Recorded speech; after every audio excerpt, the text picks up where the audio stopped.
ਅੱਜ ਅਸੀਂ ਸ਼ੁਰੂ ਕਰਾਂਗੇ part number 6 of civil procedure code that is supplemental proceedings.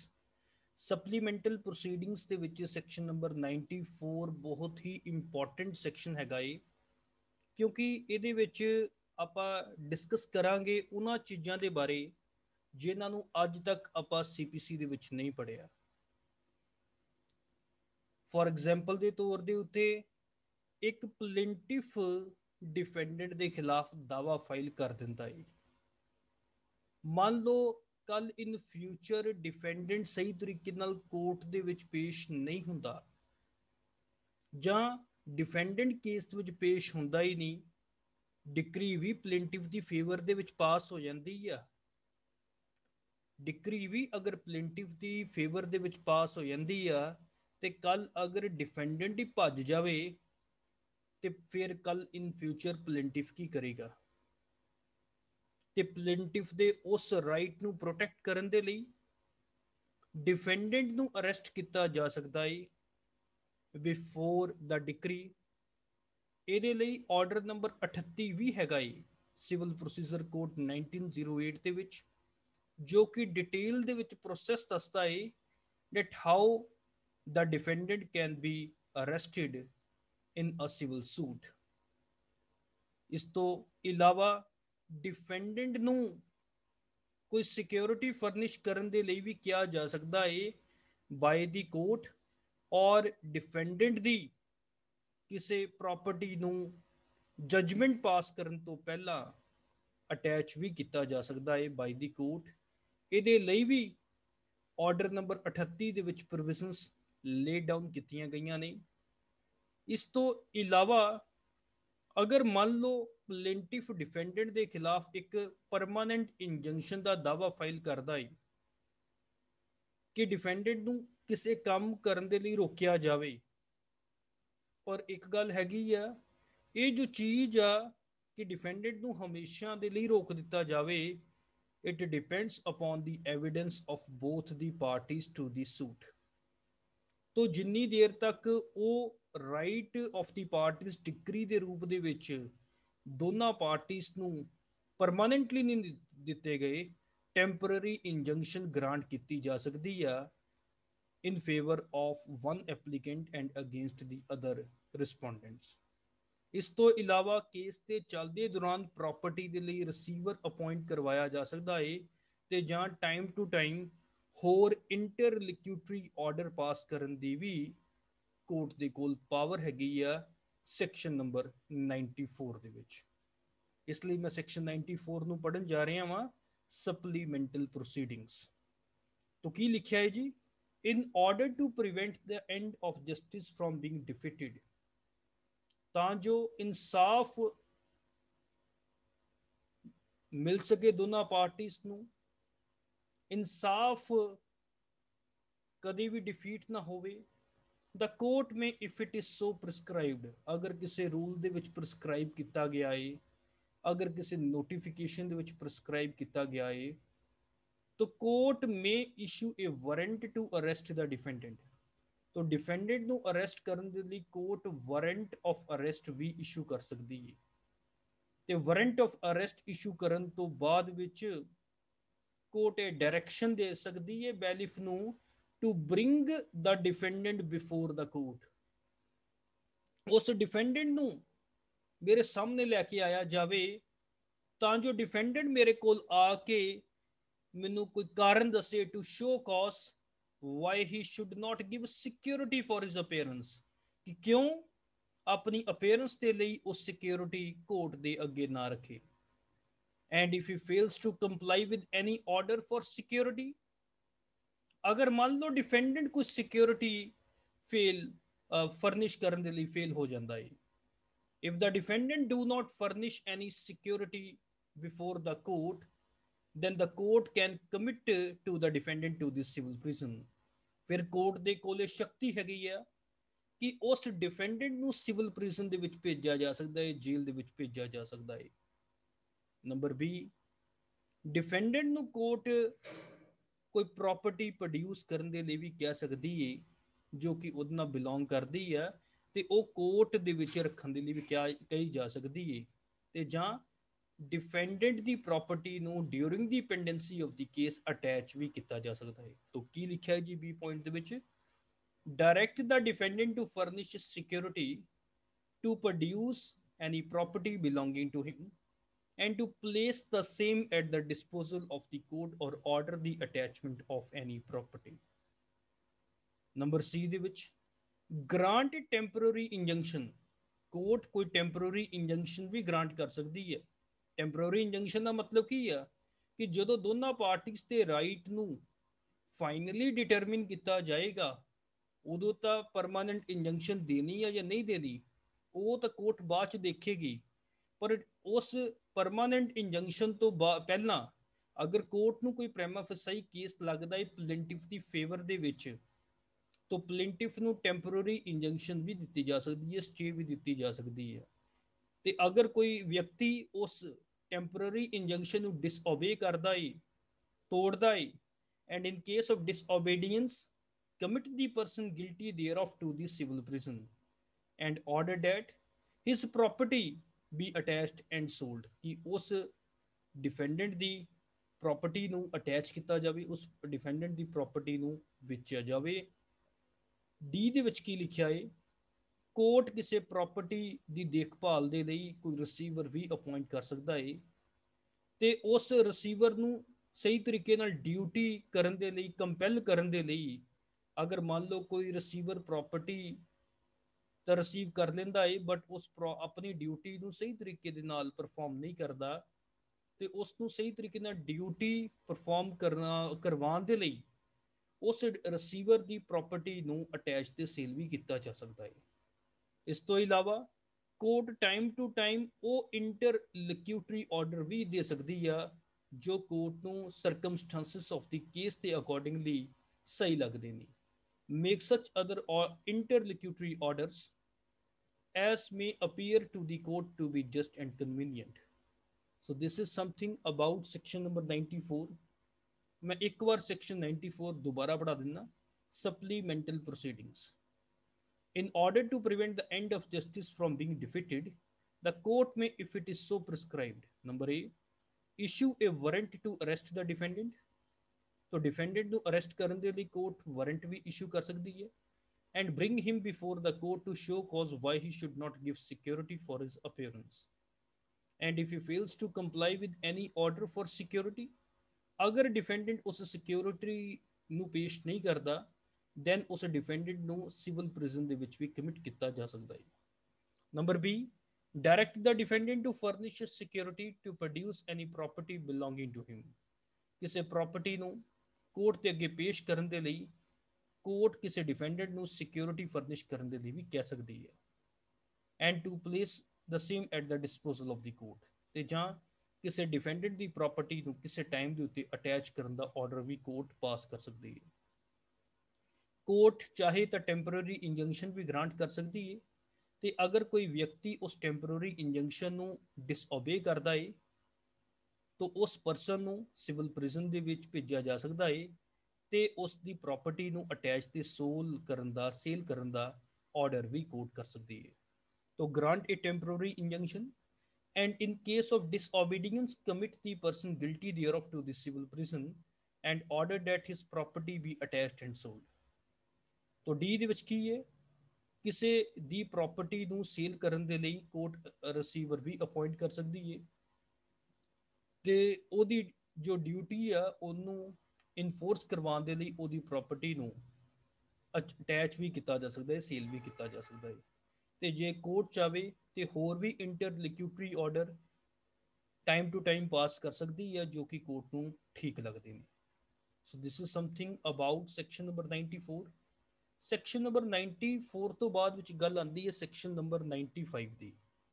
What will happen ਅਗਰ ਕਿਸੇ ਕੇਸ ਦੇ ਵਿੱਚ ਇਹ ਪਤਾ ਲੱਗਦਾ ਹੈ ਕਿ ਡਿਫੈਂਡੈਂਟ ਦੀ ਅਰੈਸਟ ਕਰਵਾਈ ਸੀ, ਡਿਫੈਂਡੈਂਟ ਦੀ ਪ੍ਰਾਪਰਟੀ ਅਟੈਚ ਕਰਾਈ ਸੀ ਤੇ ਜਾਂ ਕਿਸੇ ਤਰ੍ਹਾਂ ਦੀ ਕੋਈ ਟੈਂਪਰੇਰੀ ਇੰਜੰਕਸ਼ਨ ਸੀ ਕੀਤੀ ਗਈ ਸੀ ਕੋਰਟ ਦੇ ਕੋਲੋਂ ਇਨਸਫੀਸ਼ੀਐਂਟ ਗਰਾਊਂਡ ਦੇ ਵਿੱਚ, ਤੇ ਜਾਂ ਅਗਰ in future case of the plaintiff ਅਸਫਲ ਹੋ ਜਾਂਦਾ ਹੈ ਦਾਵਾ ਡਿਸਮਿਸ ਹੋ ਜਾਂਦਾ ਹੈ ਤੇ ਕੋਰਟ ਨੂੰ ਇਹ ਲੱਗਦਾ ਹੈ ਕਿ ਦਾਵਾ ਫਾਈਲ ਕਰਨ ਦਾ ਕੋਈ ਰੀਜ਼ਨੇਬਲ ਜਾਂ ਪ੍ਰੋਬੇਬਲ ਕਾਰਨ ਨਹੀਂ ਸੀ ਹੈਗਾ, ਇਹਦਾ purpose just only to waste the time of the court ਸੀ and to harass the defendant ਸੀ, ਤਾਂ ਉਸ ਟਾਈਮ ਦੇ ਉੱਤੇ ਸੈਕਸ਼ਨ ਨੰਬਰ 95 ਲਾਗੂ ਹੋਏਗਾ। ਤਾਂ ਸੈਕਸ਼ਨ ਨੰਬਰ 95 ਦੇ ਵਿੱਚ ਕੀ ਹੈ, ਕੰਪਨਸੇਸ਼ਨ ਦੇ ਬਾਰੇ ਦੱਸਿਆ ਹੈ, which is for obtaining arrest, attachment or injunction on insufficient ground। ਅਗਰ ਕਿਸੇ ਵਿਅਕਤੀ ਦੀ ਅਰੈਸਟ, ਅਟੈਚਮੈਂਟ ਜਾਂ ਕਿਸੇ ਵਿਅਕਤੀ ਦੇ ਖਿਲਾਫ ਕੋਈ ਇੰਜੰਕਸ਼ਨ ਇਨਸਫੀਸ਼ੀਐਂਟ ਗਰਾਊਂਡ ਦੇ ਉੱਤੇ ਕੋਈ ਪਲੇਂਟਿਫ ਰਿਸੀਵ ਕਰਦਾ ਹੈ ਤੇ ਉਹਦੇ ਉੱਤੇ ਸੈਕਸ਼ਨ ਨੰਬਰ 95 ਅਪਲਾਈ ਹੋਏਗਾ। तो सेक्शन 95 सबसेक्शन 1 ਦੇ ਵਿੱਚ ਕੀ ਲਿਖਿਆ ਹੈ, ਵੇਅਰ ਇਨ ਐਨੀ ਸੂਟ, ਅਗਰ ਕਿਸੇ ਦਾਅਵੇ ਦੇ ਵਿੱਚ ਇਨ ਵਿਚ ਅਰੈਸਟ ਔਰ ਅਟੈਚਮੈਂਟ ਹੈਜ਼ ਬੀਨ ਇਫੈਕਟਿਡ, ਜਿਹਦੇ ਵਿੱਚ ਕਿਸੇ ਵਿਅਕਤੀ ਦੀ ਅਰੈਸਟ ਹੋਈ ਸੀ ਜਾਂ ਕਿਸੇ ਵਿਅਕਤੀ ਦੀ ਪ੍ਰਾਪਰਟੀ ਦੀ ਅਟੈਚਮੈਂਟ ਹੋਈ ਸੀ ਤੇ ਜਾਂ ਕੋਈ ਟੈਂਪਰੇਰੀ ਇੰਜੰਕਸ਼ਨ ਗ੍ਰਾਂਟ ਕੀਤਾ ਗਿਆ ਸੀ ਅੰਡਰ ਦੀ ਲਾਸਟ ਪ੍ਰੋਸੀਡਿੰਗ ਸੈਕਸ਼ਨ। ਅਗਰ ਕੋਈ ਟੈਂਪਰੇਰੀ ਇੰਜੰਕਸ਼ਨ ਸੈਕਸ਼ਨ ਨੰਬਰ 94 ਦੇ ਵਿੱਚ ਗ੍ਰਾਂਟ ਕੀਤਾ ਗਿਆ ਸੀ ਤੇ ਉਸ ਤੋਂ ਬਾਅਦ ਵਿੱਚ ਕੋਰਟ ਨੂੰ ਪਤਾ ਲੱਗਾ, it appears to the court that such arrest, attachment or injunction was applied for on an insufficient ground, ਕਿ ਉਹ ਜੋ ਅਰੈਸਟ ਹੋਈ ਸੀ, ਜੋ ਅਟੈਚਮੈਂਟ ਹੋਈ ਸੀ ਜਾਂ ਇੰਜੰਕਸ਼ਨ ਅਪਲਾਈ ਕੀਤੀ ਗਈ ਸੀ, ਉਹ ਇਨਸਫੀਸ਼ੀਐਂਟ ਗਰਾਊਂਡ ਦੇ ਉੱਤੇ, ਬੇਬੁਨਿਆਦ ਗਰਾਊਂਡ ਦੇ ਉੱਤੇ ਆਬਟੇਨ ਕੀਤੀ ਗਈ ਸੀ। ਔਰ ਦ ਸੂਟ ਆਫ ਦ ਪਲੇਂਟਿਫ ਫੇਲਸ, ਦਾਵਾ ਜੋ ਪਲੇਂਟਿਫ ਦਾ ਅਸਫਲ ਹੋ ਗਿਆ, and it appears to the court, ਇੱਕ ਕੋਰਟ ਨੂੰ ਲੱਗਾ that there was no reasonable or probable ground for instituting the same। ਉਸ ਕੇਸ ਨੂੰ ਫਾਈਲ ਕਰਨ ਦੀ ਤਾਂ ਕੋਈ ਰੀਜ਼ਨੇਬਲ ਗਰਾਊਂਡ ਹੀ ਨਹੀਂ ਸੀ ਹੈਗੀ, ਕੋਈ ਪ੍ਰੋਬੇਬਲ ਗਰਾਊਂਡ ਹੀ ਨਹੀਂ ਸੀ ਹੈਗੀ, ਬਟ ਫਿਰ ਵੀ ਪਲੇਂਟਿਫ ਨੇ ਉਹ ਕੇਸ ਫਾਈਲ ਕਰ ਦਿੱਤਾ। ਫਿਰ ਉਸ ਟਾਈਮ ਦੇ ਉੱਤੇ ਦ ਡਿਫੈਂਡੈਂਟ ਮੇ ਅਪਲਾਈ ਟੂ ਦੀ ਕੋਰਟ, ਡਿਫੈਂਡੈਂਟ ਇੱਕ ਐਪਲੀਕੇਸ਼ਨ ਕੋਰਟ ਨੂੰ ਦੇ ਸਕਦਾ ਹੈ ਕਿ ਦੇਖੋ ਮੈਨੂੰ ਖੱਜਲ ਖਰਾਬ ਕੀਤਾ ਗਿਆ ਪਲੇਂਟਿਫ ਦੇ ਦੁਆਰਾ, and court may upon such application, ਅਗਰ ਡਿਫੈਂਡੈਂਟ ਦੇ ਦੁਆਰਾ ਉਹ ਐਪਲੀਕੇਸ਼ਨ ਦਿੱਤੀ ਜਾਂਦੀ ਹੈ, ਕੋਰਟ ਦੀ ਡਿਸਕ੍ਰਿਸ਼ਨਰੀ ਪਾਵਰ ਆ ਤੇ ਕੋਰਟ ਦੀ ਅਗਰ ਡਿਸਕ੍ਰਿਸ਼ਨ ਡਿਫੈਂਡੈਂਟ ਦੀ ਫੇਵਰ ਦੇ ਵਿੱਚ ਹੈਗੀ ਆ, then the court may award against the plaintiff by its order such amount as it deems reasonable compensation to the defendant।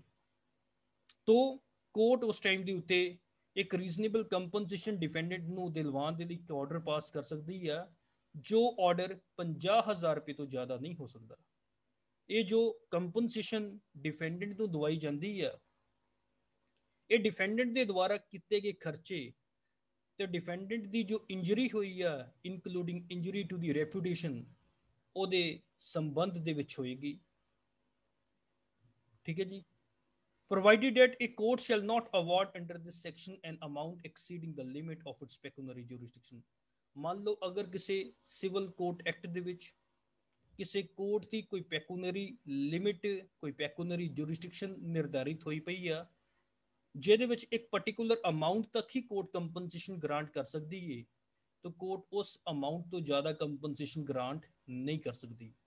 For example ਦੇ ਤੌਰ ਦੇ ਉੱਤੇ ਅਗਰ ਇੱਕ ਪਾਰਟਿਕੂਲਰ ਲਾਅ ਦੇ ਵਿੱਚ ਇਹ ਲਿਖ ਦਿੱਤਾ ਗਿਆ ਹੈ ਕਿ ਕੋਰਟ 20,000 ਰੁਪਏ ਤੋਂ ਉੱਪਰ ਕੰਪਨਸੇਸ਼ਨ ਗ੍ਰਾਂਟ ਨਹੀਂ ਕਰ ਸਕਦੀ, ਤਾਂ 50,000 ਦਾ ਤੇ 20,000 ਦਾ ਆਪਸ ਦੇ ਵਿੱਚ ਕੰਪੈਰੀਜ਼ਨ ਹੋਏਗਾ ਤੇ ਕੰਪੈਰੀਜ਼ਨ ਕਰਨ ਤੋਂ ਬਾਅਦ ਵਿੱਚ ਦੋਨਾਂ ਅਮਾਉਂਟ ਦੇ ਵਿੱਚ ਜੋ ਅਮਾਉਂਟ ਘੱਟ ਹੋਏਗੀ, ਉਸ ਅਮਾਉਂਟ ਤੱਕ ਹੀ ਕੋਰਟ ਕੰਪਨਸੇਸ਼ਨ ਗ੍ਰਾਂਟ ਕਰ ਸਕਦੀ ਹੈ। ਤਾਂ ਕਹਿਣ ਦਾ ਮਤਲਬ 50 ਤੇ 20 ਦੋ ਚੀਜ਼ਾਂ ਦਾ ਅਗਰ ਆਪਾਂ ਕੰਪੈਰੀਜ਼ਨ ਕਰੀਏ ਤਾਂ 20,000 ਰੁਪਏ ਦੀ ਅਮਾਉਂਟ ਘੱਟ ਹੈਗੀ ਹੈ, ਤਾਂ 20,000 ਰੁਪਏ ਤੋਂ ਜ਼ਿਆਦਾ ਕੰਪਨਸੇਸ਼ਨ ਗ੍ਰਾਂਟ ਕੋਰਟ ਨਹੀਂ ਕਰ ਸਕਦੀ। ਪਰ ਅਗਰ ਕਿਸੇ ਐਕਟ ਦੇ ਵਿੱਚ ਲਿਖਿਆ ਹੈ ਕਿ ਕੋਰਟ 1 ਲੱਖ ਰੁਪਏ ਤੱਕ ਦੀ ਕੰਪਨਸੇਸ਼ਨ ਪਾਸ ਕਰ ਸਕਦੀ ਹੈ, ਇਹਦਾ ਮਤਲਬ ਕੋਰਟ 50,000 ਰੁਪਏ ਤੱਕ ਦੀ ਵੀ ਕੰਪਨਸੇਸ਼ਨ ਪਾਸ ਕਰ ਸਕਦੀ ਹੈ, ਕਿਉਂਕਿ 50,000 ਤੇ 1 ਲੱਖ ਰੁਪਏ ਨੂੰ ਕੰਪੈਰੀਜ਼ਨ ਕਰਕੇ 50,000 ਰੁਪਏ ਦੀ ਅਮਾਉਂਟ ਘੱਟ ਆਉਂਦੀ ਪਈ ਹੈ। ਸੈਕਸ਼ਨ ਨੰਬਰ 95 ਸਬਸੈਕਸ਼ਨ 2 ਦੀ ਗੱਲ ਕੀ ਦੱਸੀ ਹੈ। ਸੈਕਸ਼ਨ ਨੰਬਰ 95 ਸਬਸੈਕਸ਼ਨ 2 ਦੇ ਵਿੱਚ ਲਿਖਿਆ, an order determining any such application shall bar any suit for compensation in respect of such arrest, attachment or injunction। ਦੇਖੋ ਅਗਰ ਕੋਈ ਡਿਫੈਂਡੈਂਟ ਗਲਤ ਤਰੀਕੇ ਨਾਲ ਅਰੈਸਟ ਹੋਇਆ ਸੀ, ਉਹਦੀ ਪ੍ਰਾਪਰਟੀ ਗਲਤ ਤਰੀਕੇ ਨਾਲ ਅਟੈਚ ਹੋਈ ਸੀ ਜਾਂ ਉਸ ਦੇ ਖਿਲਾਫ ਕੋਈ ਟੈਂਪਰੇਰੀ ਇੰਜੰਕਸ਼ਨ ਗ੍ਰਾਂਟ ਕੀਤੀ ਗਈ ਸੀ, ਉਹਦੇ ਕੋਲ ਦੋ ਰੈਮੇਡੀਜ਼ ਨੇ। ਪਹਿਲੀ ਰੈਮੇਡੀ ਤਾਂ ਉਹ ਸੈਕਸ਼ਨ ਨੰਬਰ 95 ਸਬਸੈਕਸ਼ਨ 1 ਦੇ ਵਿੱਚ ਐਪਲੀਕੇਸ਼ਨ ਫਾਈਲ ਕਰ ਸਕਦਾ ਹੈ ਟੂ ਟੇਕ ਦੀ ਕੰਪਨਸੇਸ਼ਨ। ਇਹਦੇ ਵਿੱਚ ਤੁਹਾਨੂੰ ਕੋਈ ਸਿਵਲ ਕੋਈ ਕੋਰਟ ਫੀਸ ਵੀ ਲਗਾਉਣਾ ਨਹੀਂ ਪਊਗਾ। ਤੇ ਦੂਸਰੀ ਉਹਦੇ ਕੋਲ ਰੈਮੇਡੀ ਕੀ ਹੈਗੀ ਆ, he can file a suit for malicious prosecution. ਜੋ ਡਿਫੈਂਡੈਂਟ ਆ ਕੱਲ ਇਨ ਫਿਊਚਰ ਦੇ ਵਿੱਚ ਇੱਕ ਦਾਵਾ ਫਾਈਲ ਕਰ ਸਕਦਾ ਹੈ ਪਲੇਂਟਿਫ ਦੇ ਖਿਲਾਫ ਕਿ ਇਸ ਨੇ ਮੇਰੇ ਖਿਲਾਫ ਜਾਣਬੁੱਝ ਕੇ ਅਨਨੈਸੈਸਰੀ ਇੱਕ ਦਾਵਾ ਫਾਈਲ ਕੀਤਾ ਸੀ, ਤੇ ਉਹਦੇ ਵਿੱਚ ਕੰਪਨਸੇਸ਼ਨ ਉਹ ਮੰਗ ਸਕਦਾ ਹੈ ਡੈਫਾਮੇਸ਼ਨ ਦੇ ਲਈ, ਕਿ ਇਸ ਦਾਅਵੇ ਦੇ ਕਰਕੇ ਮੈਨੂੰ ਕਾਫੀ ਡੈਫਾਮੇਸ਼ਨ ਦਾ ਸਾਹਮਣਾ ਕਰਨਾ ਪਿਆ, ਮੇਰੀ ਮਾਨਹਾਨੀ ਹੋਈ ਆ, so the court should grant some compensation to ਮੀ।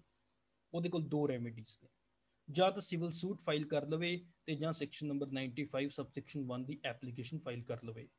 ਅਗਰ ਮੰਨ ਲਓ ਉਹ ਸੈਕਸ਼ਨ ਨੰਬਰ 95 ਸਬਸੈਕਸ਼ਨ 1 ਦੀ ਐਪਲੀਕੇਸ਼ਨ ਫਾਈਲ ਕਰ ਲੈਂਦਾ ਏ, ਤਾਂ ਉਹਦੇ ਕੋਲ ਸਿਵਲ ਸੂਟ ਫਾਈਲ ਕਰਨ ਦਾ ਰਾਈਟ ਖਤਮ ਹੋ ਜਾਊਗਾ।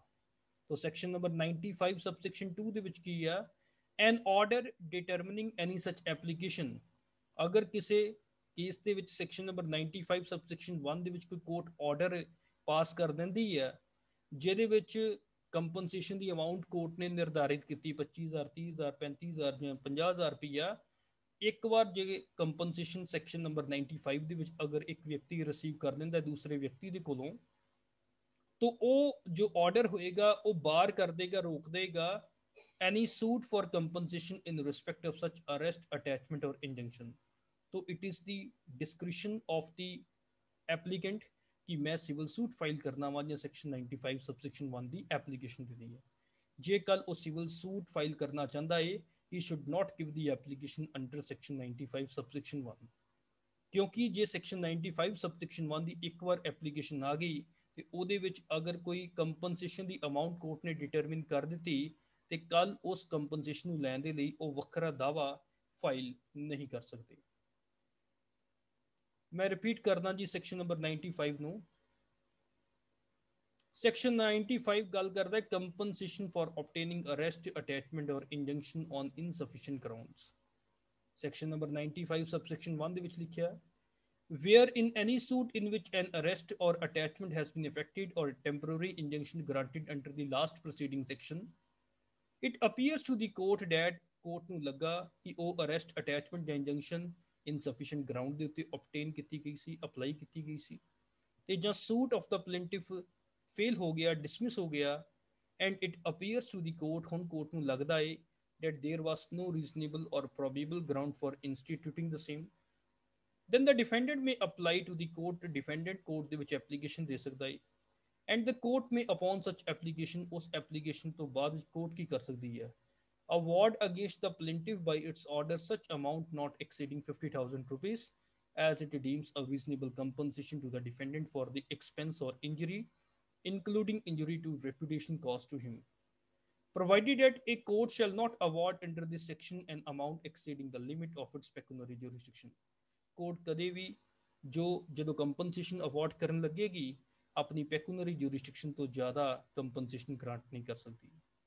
ਸੈਕਸ਼ਨ 95 ਸਬਸੈਕਸ਼ਨ 2 ਦੇ ਵਿੱਚ ਕੀ ਲਿਖਿਆ ਹੈ ਜੀ, ਐਨ ਆਰਡਰ ਡਿਟਰਮਿਨਿੰਗ ਐਨੀ ਸਚ ਐਪਲੀਕੇਸ਼ਨ। ਅਗਰ ਕੋਈ ਆਰਡਰ ਜਿਹਦੇ ਵਿੱਚ ਇਸ ਤਰ੍ਹਾਂ ਦੀ ਐਪਲੀਕੇਸ਼ਨ ਨੂੰ ਡਿਟਰਮਿਨ ਕੀਤਾ ਜਾਂਦਾ ਹੈ, ਉਹ ਆਰਡਰ ਪਾਸ ਕੀਤਾ ਜਾਂਦਾ ਹੈ ਤੇ ਕੱਲ ਇਨ ਫਿਊਚਰ ਇਸ ਆਰਡਰ ਤੋਂ ਬਾਅਦ ਵਿੱਚ ਕੋਈ ਕੰਪਨਸੇਸ਼ਨ ਲੈਣ ਦੇ ਲਈ ਅਸੀਂ ਕੋਈ ਸਿਵਲ ਸੂਟ ਫਾਈਲ ਨਹੀਂ ਕਰ ਸਕਦੇ। An order determining any such application shall bar any suit for compensation in respect of such arrest, attachment or injunction। So this is something about section number 95। तो ਅਸੀਂ ਇਸ ਤਰੀਕੇ ਨਾਲ ਪਾਰਟ ਨੰਬਰ 6 of CPC ਵੀ complete ਕਰ ਲਿਆ ਤੇ ਅੱਜ ਅਸੀਂ ਪਾਰਟ ਨੰਬਰ 7 ਸ਼ੁਰੂ ਕਰਾਂਗੇ। तो ਪਾਰਟ ਨੰਬਰ 7 ਦੇ ਵਿੱਚ ਇੱਕ ਗੱਲ ਮੈਂ ਕਲੈਰੀਫਾਈ ਕਰਨਾ ਚਾਹੁੰਦਾ ਕਿ ਪਾਰਟ ਨੰਬਰ 7 ਜੋ ਅਪੀਲ ਦਾ ਪਾਰਟ ਹੈਗਾ ਏ, तो ਆਪਣੇ ਸਿਲੇਬਸ ਦੇ ਵਿੱਚ ਬੇਅਰ ਐਕਟ ਅਪੀਲ ਦਾ ਹੈਗਾ ਏ, ਬਟ ਬੇਅਰ ਐਕਟ ਦੇ ਵਿੱਚ ਸੈਕਸ਼ਨਸ ਆਪਣੇ ਸਿਲੇਬਸ ਦਾ ਪਾਰਟ ਹੈਗੇ ਨੇ, ਬਟ ਜੋ ਰੂਲਸ ਬਾਅਦ ਵਿੱਚ ਆਪਾਂ ਪੜਾਂਗੇ rules are not part of syllabus. तो मैं सिर्फ ਤੇ ਸਿਰਫ ਤੁਹਾਨੂੰ ਅਪੀਲ ਦੇ ਰਿਗਾਰਡਿੰਗਲੀ ਸਿਰਫ ਸੈਕਸ਼ਨਸ ਕਰਾਉਂਗਾ, ਮੈਂ ਤੁਹਾਨੂੰ ਰੂਲਸ ਨਹੀਂ ਕਰਵਾਉਂਗਾ ਬਿਕੋਜ਼ ਰੂਲਸ ਤੁਹਾਡੇ ਸਿਲੇਬਸ ਦਾ ਪਾਰਟ ਨਹੀਂ ਹੈਗੇ। ਹਾਂ, ਅਗਰ ਕਿਸੇ ਨੇ ਵੈਸੇ ਮੇਰੇ ਕੋਲ ਰੂਲਸ ਕਰਨੇ ਆ ਤੇ ਹਮੇਸ਼ਾ ਵੈਲਕਮ ਆ ਉਹਨਾਂ ਦਾ, ਜੋ ਕਿ ਸਿਲੇਬਸ ਤੋਂ ਬਾਹਰ ਵੀ ਪੜ੍ਹਨਾ ਚਾਹੁੰਦੇ ਨੇ। तो ਆਓ ਜੀ ਹੁਣ ਆਪਾਂ ਸਿਲੇਬਸ ਦੇ ਅਕੋਰਡਿੰਗਲੀ ਪਾਰਟ ਨੰਬਰ 7 ਸ਼ੁਰੂ ਕਰੀਏ ਅਪੀਲ ਦਾ। ਜਦੋਂ ਕਿਸੇ ਕੇਸ ਦੇ ਵਿੱਚ ਕੋਈ ਡਿਕਰੀ ਪਾਸ ਹੋ ਜਾਂਦੀ ਏ ਤੇ ਜਾਂ ਕੋਈ ਸਿਵਲ ਸੂਟ ਡਿਸਮਿਸ ਹੋ ਜਾਂਦਾ ਏ, ਦੈਨ फस्ट रेमेडी जो होंदी है वो की होंदी है कि आओ इस डिक्री के खिलाफ अपील फाइल करिए। हुण असी अपील की गल करांगे ओरिजिनल डिक्री के खिलाफ अगर कोई अपील लानी है तो किस तरीके नाल लगा सकते हैं। The provisions relating to appeal from original decree start from section number 96। तो सैक्शन नंबर 96 ਦੇ ਵਿੱਚ ਕੀ ਦੱਸਿਆ ਹੈ? Appeal from original decree. What is the meaning of original decree? Original decree ਦਾ ਮਤਲਬ ਅਗਰ ਕਿਸੇ ਦਾਅਵੇ ਦੇ ਵਿੱਚ ਦੋਨਾਂ ਪਾਰਟੀਆਂ ਦੀ ਐਵੀਡੈਂਸ ਨੂੰ ਰਿਕਾਰਡ ਕਰਨ ਤੋਂ ਬਾਅਦ ਵਿੱਚ ਕਿਸੇ ਕੋਰਟ ਨੇ ਕੋਈ ਡਿਕਰੀ ਪਾਸ ਕੀਤੀ ਹੈ ਤੇ ਉਹ ਕੋਰਟ ਲੋਐਸਟ ਗ੍ਰੇਡ ਦੀ ਕੋਰਟ ਹੈਗੀ ਸੀ ਤੇ ਉਹਦੀ ਡਿਕਰੀ ਦੇ ਖਿਲਾਫ ਅਪੀਲ ਫਾਈਲ ਕਰਨ ਦੀ ਪ੍ਰੋਵੀਜ਼ਨ ਕਿੱਥੇ ਦੱਸੀ? ਸੈਕਸ਼ਨ ਨੰਬਰ 96 ਦੇ ਵਿੱਚ ਦੱਸਿਆ ਹੈ। ਹੁਣ ਇੱਥੇ ਇਹ ਗੱਲ ਦੱਸਣੀ ਬੜੀ ਜ਼ਰੂਰੀ ਆ ਕਿ ਸਿਵਲ ਪ੍ਰੋਸੀਜਰ ਕੋਡ 1908 ਇੱਕ ਸੈਂਟਰਲ ਲਾਅ ਹੈਗਾ ਏ ਜੋ ਕਿ ਸਾਰੀਆਂ ਸਟੇਟਸ ਦੇ ਉੱਤੇ ਐਪਲੀਕੇਬਲ ਹੈਗਾ ਏ। ਪਰ ਅਗਰ ਅਸੀਂ ਪੰਜਾਬ ਦੀ ਗੱਲ ਕਰੀਏ ਤਾਂ ਪੰਜਾਬ ਦੀ ਕੋਰਟ ਨੂੰ ਸਿਵਲ ਕੋਰਟ ਨੂੰ ਰੈਗੂਲੇਟ ਕਰਨ ਦੇ ਲਈ ਪੰਜਾਬ ਕੋਰਟ ਐਕਟ ਹੈਗਾ ਏ ਤੇ ਹਰਿਆਣੇ ਦੇ ਲਈ ਆਪਣਾ ਕੋਰਟ ਐਕਟ ਹੈਗਾ ਏ, ਹਿਮਾਚਲ ਦੇ ਲਈ ਆਪਣਾ, ਤੇ ਇਸੇ ਤਰੀਕੇ ਨਾਲ ਬਾਕੀ ਸਟੇਟਸ ਦੇ ਵੀ ਆਪਣੇ ਆਪਣੇ ਸਿਵਲ ਕੋਡ ਦੇ ਵੱਖਰੇ ਵੱਖਰੇ ਲੋਕਲ ਐਕਟਸ ਨੇ। तो ਇਹਦਾ ਮਤਲਬ ਕੋਰਟਾਂ ਦੀ ਹਾਇਰਾਰਕੀ ਹਰ ਸਟੇਟ ਦੇ ਵਿੱਚ ਸਿਵਲ ਪੁਆਇੰਟ ਆਫ View ਦੇ ਨਾਲ ਵੱਖਰੀ ਹੈਗੀ ਹੈ। तो इस करके सैक्शन नंबर 96 ਦੇ ਵਿੱਚ ਕੀ ਲਿਖਿਆ ਹੈ ਜੀ? ਸੈਕਸ਼ਨ 96 सबसेक्शन 1 ਦੇ ਵਿੱਚ ਲਿਖਿਆ ਹੈ save where otherwise provided expressly, save where expressly provided in the body of this code or by any other law for the time being in force। ਜੇ ਤਾਂ ਕਿਸੇ ਪਾਰਟਿਕੂਲਰ ਲਾਅ ਦੇ ਵਿੱਚ ਹੋਰ ਕੋਈ ਪ੍ਰੋਵੀਜ਼ਨ ਦੱਸੀ ਹੈ ਤੇ ਆਪਾਂ ਉਸ ਪ੍ਰੋਵੀਜ਼ਨ ਦੇ ਅਕੋਰਡਿੰਗਲੀ ਚੱਲਾਂਗੇ। ਬਟ ਨਾਰਮਲੀ ਕੀ ਹੋਏਗਾ? ਐਨ ਅਪੀਲ ਸ਼ੈਲ ਲਾਈ, ਅਪੀਲ ਲਾਈ ਹੋਏਗੀ from every decree passed by any court exercising original jurisdiction to the court authorized to hear appeal from the decision of such court। तो पहले नंबर ਦੇ ਉੱਤੇ ਤਾਂ ਇੱਕ ਗੱਲ ਹੈਗੀ ਆ ਕਿ ਹਰ ਡਿਕਰੀ ਦੇ ਖਿਲਾਫ ਅਪੀਲ ਲਾਈ ਕਰੇਗੀ, ਹਰ ਡਿਕਰੀ ਦੇ ਖਿਲਾਫ ਅਪੀਲ ਲਾਈ ਕਰੇਗੀ। ਹਾਂ ਅਗਰ ਕਿਸੇ ਲਾਅ ਦੇ ਵਿੱਚ ਦੱਸਿਆ ਗਿਆ ਕਿ ਇਸ ਡਿਕਰੀ ਦੇ ਖਿਲਾਫ ਅਪੀਲ ਲਾਈ ਨਹੀਂ ਕਰੇਗੀ ਤਾਂ ਨਹੀਂ ਲਾਈ ਕਰੇਗੀ। तो बट नॉर्मली की हैगी आ हर ओरिजिनल डिक्री के खिलाफ अपील लाई होंगी है। हुण गल आंदी है कि अपील लानी कित्थे है? अपील उस कोर्ट दे विच लाई जाएगी जिहदे जिस कोर्ट के कोल नॉर्मली उस कोर्ट दीयां अपीलां जांदियां ने। अगर असीं अपने पंजाब की गल करिए तो पंजाब दे विच सिविल जज यूनियन डिवीजन या सिविल जज सीनियर डिवीजन दीयां जो अपीलां ने वो डिस्ट्रिक्ट कोर्ट दे विच जांदियां ने। तो फिर पंजाब दे विच जो अपील फाइल होएगी ओरिजिनल जूरिसडिक्शन वाली कोर्ट की कित्थे होएगी? To the district court file होएगी। उस तरीके नाल एक गल बड़ी इंपॉर्टेंट आ कि अगर असी वक्फ बोर्ड दी प्रॉपर्टीज़ की गल करिए, वक्फ बोर्ड दी प्रॉपर्टीज़ के लिए स्पैशल कोर्ट्स बनिया हुई ने जो कि नॉर्मली डिस्ट्रिक्ट जज के लैवल दी कोर्ट्स ने। तो उन्हों की जो डिक्री अगर पास की जाएगी तो उन्हों की डिक्री की अपील कितने होएगी? हाई कोर्ट के होएगी, क्योंकि डिस्ट्रिक्ट कोर्ट की जो अपील हैगी आ that is filed in the high court. तो ओरिजिनल जूरिसडिक्शन ही इस्तेमाल की उन्होंने मैटर्स के उत्ते भी। तो कहने का मतलब आ कि ओरिजिनल जूरिसडिक्शन के अगर कोई डिक्री पास होएगी तो वही अपील हमेशा लाई करेगी। तो अपील कितने होएगी? उस कोर्ट के जो कि उस कोर्ट ਦੀਆਂ ਜੂਰਿਸਡਿਕਸ਼ਨ ਨੂੰ ਨੀਚੇ ਵਾਲੀਆਂ ਕੋਰਟਾਂ ਦੀਆਂ ਡਿਸੀਜਨਸ ਨੂੰ ਸੁਣਨ ਦੇ ਲਈ ਇੰਟਾਈਟਲ ਹੈਗੀ। So I want to repeat section number 96 subsection 1 save where otherwise expressly provided in the body of this code or by any other law for the time being in force, an appeal shall lie from every decree passed by any court exercising original jurisdiction to the court authorized to hear appeals from the decision of such court। Section number 96 ਦੇ ਵਿੱਚ ਇੱਕ ਗੱਲ ਹੋਰ clarify ਕਰ ਦਿੱਤੀ, ਅਗਰ ਕੋਈ original decree X party ਪਾਸ ਕੀਤੀ ਗਈ ਹੈ, ਕਹਿਣ ਦਾ ਮਤਲਬ ਅਗਰ ਇੱਕ ਇਦਾਂ ਦਾ ਦਾਵਾ ਸੀ ਜਿਹਦੇ ਵਿੱਚ ਡਿਫੈਂਡੈਂਟ ਪੇਸ਼ ਨਹੀਂ ਹੋਏ ਜਾਂ ਡਿਫੈਂਡੈਂਟ ਨੂੰ ਐਕਸ ਪਾਰਟੀ ਕਰ ਦਿੱਤਾ ਗਿਆ ਉਹਨਾਂ ਦੇ ਪੇਸ਼ ਹੋਣ ਤੋਂ ਬਾਅਦ ਵਿੱਚ, ਤੇ ਉਸ ਡਿਕਰੀ ਦੇ ਵਿੱਚ ਅਗਰ ਉਸ ਕੇਸ ਦੇ ਵਿੱਚ ਕੋਈ ਡਿਕਰੀ ਪਾਸ ਹੋਈ that is called ex parte decree. अगर एक्स पार्टी डिक्री की गल करिए तो एक्स पार्टी डिक्री तो भी अपील हो सकती है। An appeal may lie from an original decree past x party. हुण किहड़े केसेस दे विच लाई होएगी, किहड़े केसेस दे विच लाई नहीं होएगी, that is provided in the rules of CPC। Section number 96 subsection 3 ਦੇ ਵਿੱਚ ਇੱਕ ਗੱਲ ਬੜੀ ਇੰਪੋਰਟੈਂਟ ਕਲੈਰੀਫਾਈ ਕਰ ਦਿੱਤੀ, ਅਗਰ ਮੰਨ ਲਓ ਦੋਨਾਂ ਪਾਰਟੀਆਂ ਦੀ ਮਰਜ਼ੀ ਦੇ ਨਾਲ, ਰਜਾਮੰਦੀ ਦੇ ਨਾਲ ਕੋਈ ਡਿਕਰੀ ਪਾਸ ਹੁੰਦੀ ਹੈ, that is called consent decree. That is called consent decree. ਅਗਰ ਮੰਨ ਲਓ ਦੋ ਪਾਰਟੀਆਂ ਨੇ ਇੱਕ ਕੰਪਰੋਮਾਈਜ਼ ਦੇ ਬੇਸਿਸ ਦੇ ਉੱਤੇ ਕੋਈ ਡਿਕਰੀ ਆਬਟੇਨ ਕੀਤੀ ਕੋਰਟ ਦੇ ਵਿੱਚੋਂ, that is called consent decree. ਅਗਰ ਕੰਸੈਂਟ ਡਿਕਰੀ ਦੀ ਗੱਲ ਕਰੀਏ, ਦੋਨਾਂ ਪਾਰਟੀਆਂ ਨੇ ਕਿਉਂਕਿ ਆਪਣੀ ਮਰਜ਼ੀ ਦਿੱਤੀ ਸੀ, ਇਸ ਕਰਕੇ ਉਹ ਡਿਕਰੀ ਪਾਸ ਹੋਈ ਹੈ, ਤਾਂ ਉਸ ਡਿਕਰੀ ਦੇ ਖਿਲਾਫ ਅਪੀਲ ਲਾਈ ਨਹੀਂ ਕਰਦੀ। No appeal shall lie from a decree passed by no appeal shall lie from a decree passed by the court with the consent of the parties। Section number 96 subsection 4 ਦੇ ਵਿੱਚ ਦੱਸਿਆ ਹੈ, ਅਗਰ ਅਸੀਂ ਉਹਨਾਂ ਕੋਰਟਾਂ ਦੀ ਗੱਲ ਕਰੀਏ ਜੋ ਕਿ ਕੋਰਟ ਆਫ ਸਮਾਲ ਕੌਸਸ ਦੀਆਂ ਕੋਰਟਸ ਨੇ, ਜਿਹੜੀਆਂ ਛੋਟੇ ਛੋਟੇ ਕੇਸਿਸ ਨੂੰ ਸੁਣਦੀਆਂ ਨੇ, ਤਾਂ ਉਹਨਾਂ ਕੋਰਟ ਆਫ ਸਮਾਲ ਕੌਸਸ ਦੇ ਜੋ ਫੈਸਲੇ ਆ ਉਹਨਾਂ ਦੇ ਖਿਲਾਫ ਡਿਕਰੀ ਪਾਸ ਨਹੀਂ ਹੋਏਗੀ ਅਗਰ ਉਸ ਫੈਸਲੇ ਦੀ ਅਮਾਊਂਟ 10,000 ਜਾਂ 10,000 ਤੋਂ ਥੱਲੇ ਦੀ ਹੈ। ਤੇ ਜੇ 10,000 ਰੁਪਏ ਤੋਂ ਉੱਪਰ ਆ ਸਿਰਫ ਤਾਂ ਹੀ ਡਿਕਰੀ ਦੇ ਖਿਲਾਫ ਅਪੀਲ ਲਾਈ ਕਰੇਗੀ, ਅਦਰਵਾਈਜ਼ ਡਿਕਰੀ ਦੇ ਖਿਲਾਫ ਕੋਈ ਅਪੀਲ ਲਾਈ ਨਹੀਂ ਕਰੇਗੀ। ਬਟ ਅਗਰ ਮੰਨ ਲਓ 10,000 ਰੁਪਏ ਤੋਂ ਥੱਲੇ ਦਾ ਵੀ ਕੋਈ ਕੇਸ ਹੈਗਾ ਏ, ਅਗਰ ਉਹਦੇ ਵਿੱਚ ਕੁਐਸਚਨ ਆਫ ਲਾਅ ਇਨਵੋਲਵ ਹੈਗਾ ਏ, ਅਗਰ ਕਾਨੂੰਨ ਦਾ ਕੋਈ ਕੁਐਸਚਨ ਹੈਗਾ ਏ, ਤੇ ਉਹਦੇ ਖਿਲਾਫ ਡਿਕਰੀ ਦੇ ਖਿਲਾਫ ਅਪੀਲ ਲਾਈ ਕਰੇਗੀ, ਚਾਹੇ ਉਹਦੀ ਅਮਾਊਂਟ ਉਸ ਡਿਕਰੀ ਦੀ 10,000 ਜਾਂ 10,000 ਰੁਪਏ ਤੋਂ ਥੱਲੇ ਹੀ ਕਿਉਂ ਨਹੀਂ ਹੈਗੀ।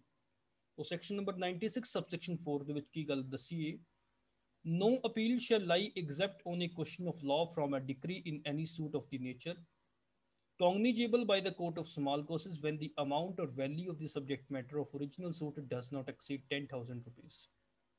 so this is something about section number 96। आओ जी उस तो बाद गल करते हैं सेक्शन नंबर 97 ਦੀ। ਸੈਕਸ਼ਨ ਨੰਬਰ 97 ਕੀ ਕਹਿ ਰਿਹਾ ਹੈ ਕਿ ਅਗਰ ਮੰਨ ਲਓ ਫॉर ਐਗਜ਼ਾਮਪਲ ਦੇ ਤੌਰ ਦੇ ਉੱਤੇ ਅਗਰ ਇੱਕ ਪਾਰਟੀਸ਼ਨ ਦੇ ਕੇਸ ਦੇ ਵਿੱਚ ਜਾਂ ਕੋਈ ਪਾਰਟਨਰਸ਼ਿਪ ਫਰਮ ਦੇ ਕਿਸੇ ਕੇਸ ਦੇ ਵਿੱਚ ਦੋ ਤਰ੍ਹਾਂ ਦੀਆਂ ਡਿਕਰੀਜ਼ ਪਾਸ ਹੋਈਆਂ। ਪਹਿਲੀ ਡਿਕਰੀ ਨੂੰ ਅਸੀਂ ਕੀ ਕਹਿੰਦੇ ਹਾਂ, ਪ੍ਰੀਲਿਮਿਨਰੀ ਡਿਕਰੀ, ਤੇ ਦੂਸਰੀ ਡਿਕਰੀ ਨੂੰ ਕੀ ਕਹਿੰਦੇ ਆ, ਫਾਈਨਲ ਡਿਕਰੀ। ਅਸੀਂ ਆਲਰੇਡੀ ਪੜ੍ਹਿਆ ਹੈ ਕਿ ਜੋ ਫਾਈਨਲ ਡਿਕਰੀ ਆ ਉਹ ਪ੍ਰੀਲਿਮਿਨਰੀ ਡਿਕਰੀ ਤੇ ਡਿਪੈਂਡ ਕਰਦੀ ਹੈ। ਜੇ ਪ੍ਰੀਲਿਮਿਨਰੀ ਡਿਕਰੀ ਤੋਂ ਅਗਰ ਮੰਨ ਲਓ ਜਦੋਂ ਡਿਕਰੀ ਪਾਸ ਹੋਈ ਸੀ, ਅਗਰ ਕੋਈ ਪਾਰਟੀ ਉਸ ਪ੍ਰੀਲਿਮਿਨਰੀ ਤੋਂ ਖੁਸ਼ ਨਹੀਂ ਸੀ ਹੈਗੀ, ਉਸ ਪ੍ਰੀਲਿਮਿਨਰੀ ਡਿਕਰੀ ਨੂੰ ਚੈਲੰਜ ਕਰਨਾ ਚਾਹੁੰਦੀ ਹੈ, then the party can do so within a reasonable time। ਮੰਨ ਲਓ ਉਹ ਟਾਈਮ ਅਗਰ ਲੰਘ ਜਾਂਦਾ ਹੈ, ਪ੍ਰੋਸੀਡਿੰਗ ਅੱਗੇ ਚੱਲਦੀਆਂ ਨੇ, ਕੋਈ ਫਾਈਨਲ ਡਿਕਰੀ ਪਾਸ ਹੁੰਦੀ ਹੈ, ਤਾਂ ਫਾਈਨਲ ਡਿਕਰੀ ਦੇ ਖਿਲਾਫ ਅਸੀਂ ਅਪੀਲ ਫਾਈਲ ਕਰਨੀ ਹੈ। ਉਹਦੇ ਵਿੱਚ ਅਸੀਂ ਪ੍ਰੀਲਿਮਿਨਰੀ ਡਿਕਰੀ ਨੂੰ ਅਗਰ ਚੈਲੰਜ ਕਰਦੇ ਪਏ ਹਾਂ, whether we can do so, answer ਹੈਗਾ ਨਹੀਂ। that answer has been given in section number 97 of CPC। तो ਕੀ ਦੱਸਿਆ ਹੈ ਸੈਕਸ਼ਨ ਨੰਬਰ 97 ਦੇ ਵਿੱਚ, ਆਓ ਜੀ ਪੜ੍ਹਦੇ ਹਾਂ। Appeal from final decree where no appeal from preliminary decree. तो फाइनल डिक्री के खिलाफ अगर जो आप अपील फाइल करते हैं उदों की होएगा जो प्रीलिमिनरी डिक्री के खिलाफ कोई अपील फाइल नहीं सी की गई। तो की दस्या है जी ये, where any party aggrieved by a preliminary decree, अगर कोई पार्टी प्रीलिमिनरी डिक्री तो नाखुश है गई है जो कि इस कोर्ट की कमेंस होने तो बाद डिक्री पास हुई सी, मतलब 1908 तो बाद कोई डिक्री पास हुई थी जो कि प्रीलिमिनरी डिक्री सी, ਤੇ ਅਗਰ ਉਸ ਪਾਰਟੀ ਨੇ ਉਸ ਪ੍ਰੀਲਿਮਿਨਰੀ ਡਿਕਰੀ ਦੇ ਖਿਲਾਫ ਕਦੀ ਅਪੀਲ ਫਾਈਲ ਹੀ ਨਹੀਂ ਕੀਤੀ, ਤਾਂ ਉਹ ਕੱਲ ਇਨ ਫਿਊਚਰ ਦੇ ਵਿੱਚ ਉਸ ਪ੍ਰੀਲਿਮਿਨਰੀ ਡਿਕਰੀ ਨੂੰ ਚੈਲੰਜ ਕਰਨ ਤੋਂ ਬਾਹਰ ਕੱਢ ਦਿੱਤੀ ਗਈ ਹੈ। ਕਹਿਣ ਦਾ ਮਤਲਬ ਉਹ ਪਾਰਟੀ ਕੱਲ ਇਨ ਫਿਊਚਰ ਦੇ ਵਿੱਚ ਉਸ ਪ੍ਰੀਲਿਮਿਨਰੀ ਡਿਕਰੀ ਨੂੰ ਚੈਲੰਜ ਨਹੀਂ ਕਰ ਸਕਦੀ ਜਦੋਂ ਫਾਈਨਲ ਡਿਕਰੀ ਦੇ ਖਿਲਾਫ ਅਪੀਲ ਫਾਈਲ ਕਰੇਗੀ। ਤਾਂ ਕਹਿਣ ਦਾ ਮਤਲਬ ਕੀ ਆ ਕਿ ਜਦੋਂ ਪ੍ਰੀਲਿਮਿਨਰੀ ਡਿਕਰੀ ਦੇ ਖਿਲਾਫ ਤੁਹਾਨੂੰ ਕਿਸੇ ਤਰ੍ਹਾਂ ਦਾ ਕੋਈ ਦੁੱਖ ਹੈਗਾ ਏ, ਤਾਂ ਉਹਦੇ ਉਸ ਦੁੱਖ ਦੇ ਲਈ ਅਪੀਲ ਫਾਈਲ ਕਰੋ ਵਿਦਿਨ ਅ ਰੀਜ਼ਨੇਬਲ ਟਾਈਮ। ਜੋ ਕਿ ਪ੍ਰੀਲਿਮਿਨਰੀ ਡਿਕਰੀ ਦੇ ਖਿਲਾਫ ਅਪੀਲ ਫਾਈਲ ਕਰਨ ਦਾ ਟਾਈਮ ਸੀ, ਉਹਦੇ ਟਾਈਮ ਦੇ ਵਿੱਚ ਤੁਸੀਂ ਉਹ ਪ੍ਰੀਲਿਮਿਨਰੀ ਡਿਕਰੀ ਦੇ ਖਿਲਾਫ ਅਪੀਲ ਫਾਈਲ ਕਰੋ। ਤੁਸੀਂ ਇਹ ਨਹੀਂ ਕਹਿ ਸਕਦੇ ਕਿ ਕੋਈ ਗੱਲ ਨਹੀਂ, ਪ੍ਰੀਲਿਮਿਨਰੀ ਡਿਕਰੀ ਨੂੰ ਅਸੀਂ ਉਦੋਂ ਚੈਲੰਜ ਕਰ ਦਾਂਗੇ ਜਦੋਂ ਫਾਈਨਲ ਡਿਕਰੀ ਦੇ ਖਿਲਾਫ ਅਸੀਂ ਅਪੀਲ ਫਾਈਲ ਕਰਾਂਗੇ, ਕਿਉਂਕਿ ਤੁਹਾਡਾ ਉਹ ਰੀਜ਼ਨੇਬਲ ਟਾਈਮ ਖਤਮ ਹੋ ਗਿਆ ਏ ਤੇ ਫਾਈਨਲ ਡਿਕਰੀ ਪ੍ਰੀਲਿਮਿਨਰੀ ਡਿਕਰੀ ਦੇ ਬੇਸਿਸ ਤੇ ਉੱਤੇ ਤਿਆਰ ਹੁੰਦੀ ਹੈ। ਤੇ ਕੱਲ ਅਗਰ ਫਾਈਨਲ ਡਿਕਰੀ ਦੇ ਖਿਲਾਫ ਤੁਸੀਂ ਅਪੀਲ ਫਾਈਲ ਕਰਦੇ ਪਏ ਹੋ ਤੇ ਸਿਰਫ ਉਹਨਾਂ ਹੀ ਪੁਆਇੰਟਸ ਉੱਤੇ ਤੁਸੀਂ ਚੈਲੰਜ ਕਰੋਗੇ ਜੋ ਕਿ ਫਾਈਨਲ ਡਿਕਰੀ ਨੂੰ ਪਾਸ ਕਰਨ ਦੇ ਟਾਈਮ ਦੇ ਉੱਤੇ ਗਲਤ ਕੰਸੀਡਰ ਕੀਤੇ ਗਏ ਸੀ। ਉਸ ਟਾਈਮ ਦੇ ਉੱਤੇ ਪ੍ਰੀਲਿਮਿਨਰੀ ਡਿਕਰੀ ਨੂੰ ਤੁਸੀਂ ਚੈਲੰਜ ਨਹੀਂ ਕਰ ਸਕਦੇ। Y this provision has been made, question arise ਹੁੰਦਾ ਹੈ ਕਿ ਸੈਕਸ਼ਨ 96 ਨੂੰ ਬਣਾਉਣ ਦਾ ਪਰਪਸ ਕੀ ਹੈ। The purpose to make section number 97 is only to save the time of the court. ਕੋਰਟ ਦਾ ਸਮਾਂ ਬਚਾਉਣਾ ਹੀ ਸੈਕਸ਼ਨ ਨੰਬਰ 97 ਦਾ ਪਰਪਸ ਆ। ਕਿਉਂ? ਕਿਉਂਕਿ ਅਗਰ ਮੰਨ ਲਓ ਪ੍ਰੀਲਿਮਿਨਰੀ ਡਿਕਰੀ ਦੇ ਖਿਲਾਫ ਅਗਰ ਤੁਹਾਨੂੰ ਕਿਸੇ ਤਰ੍ਹਾਂ ਦਾ ਦੁੱਖ ਸੀ ਤੇ ਉਹਦੇ ਖਿਲਾਫ ਅਪੀਲ ਕਿਉਂ ਨਹੀਂ ਫਾਈਲ ਕੀਤੀ? ਤੇ ਜੇ ਅਪੀਲ ਫਾਈਲ ਕਰ ਦਿੰਦੇ ਤੇ ਸ਼ਾਇਦ ਫਾਈਨਲ ਡਿਕਰੀ ਇਸ ਤਰ੍ਹਾਂ ਦੀ ਪਾਸ ਨਾ ਹੁੰਦੀ। ਤਾਂ ਹੁਣ ਜੇ ਤੁਸੀਂ ਫਾਈਨਲ ਡਿਕਰੀ ਦੇ ਖਿਲਾਫ ਅਪੀਲ ਫਾਈਲ ਕਰਦੇ ਹੋ ਤਾਂ ਸਿਰਫ ਉਹੀ ਪੁਆਇੰਟ ਦੇ ਉੱਤੇ ਤੁਸੀਂ ਡਿਸਪਿਊਟ ਕਰੋ ਜੋ ਕਿ ਫਾਈਨਲ ਡਿਕਰੀ ਨੂੰ ਪਾਸ ਕਰਨ ਦੇ ਟਾਈਮ ਦੇ ਉੱਤੇ ਗਲਤ ਹੈਗੇ ਸੀ। ਤੁਸੀਂ ਹੁਣ ਪ੍ਰੀਲਿਮਿਨਰੀ ਡਿਕਰੀ ਨੂੰ ਚੈਲੰਜ ਨਹੀਂ ਕਰ ਸਕਦੇ।